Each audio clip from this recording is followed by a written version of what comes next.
سب سے پہلے تو ہم تینوں صحافی ہیں، میں 2 جملے آپ کی اجازت سے ذرا ہٹ کے اس چیز سے بولنا چاہ رہا ہوں جی۔ ہماری ایک کولیگ تھی سعدیہ مقبول، میرے ساتھ سب ایڈیٹر رہی مختلف اخبارات میں.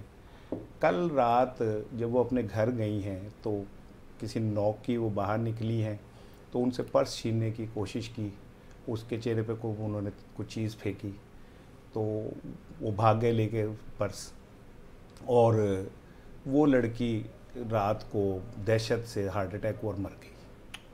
یہ ہماری کولیگ ہے سعدیہ مقبول. ہاں وہ پریس کلب سے آیا ہوا ہے میسج. جی ٹھیک ہے نا. تو وہ جو پرس وہ لے کے گیا ہے ڈاکو، تو مجھے یقین ہے کہ جب وہ پرس کھولے گا تو اس میں کچھ جلے سے خواب ہوں گے، کچھ نامراد خواہشیں ہوں گی، اور کچھ وہ خوش کن یادیں ہوں گی جو اس لڑکی نے اس پرس میں رکھی ہوئی تھی.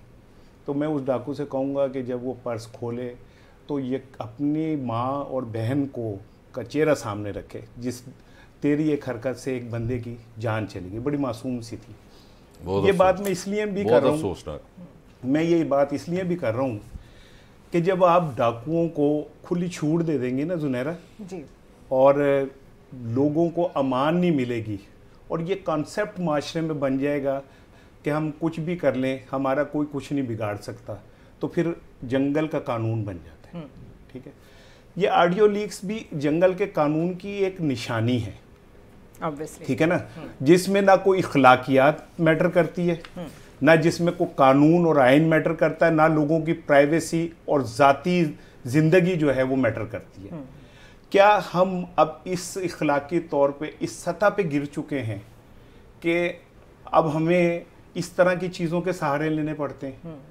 اور یہ ملک صاحب تو چونکہ میرا یار ہے، بھائی ہے، بادشاہ آدمی ہے، ٹھیک ہے نا. اس میں تو ہر بات میں کیا کہتے ہیں، مجھ کے پیٹ میں بھی درد ہو تو یہ کہے گا کہ دیکھو قاسم کے ابو کا فیلئر ہے کہ وہ مجھ کے پیٹ کا درد بھی ٹھیک کر سکے. مجھے بات تو کرنے دینا یار. سمپلی سوال ایڈ کرو، میں نے غلط کیا ہے. ایک آدمی ملک کو لیڈ کر رہا ہے، سکیب ہے. میری بات تو ہو لینے دیں، میری بات تو ہو لینے دیں.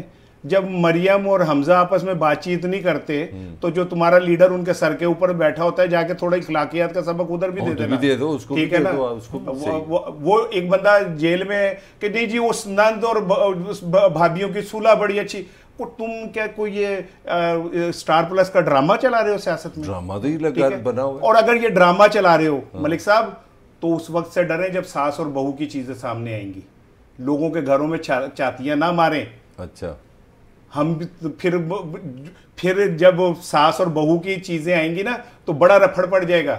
میں محفوظ لفظوں میں آپ کو سمجھا رہا ہوں.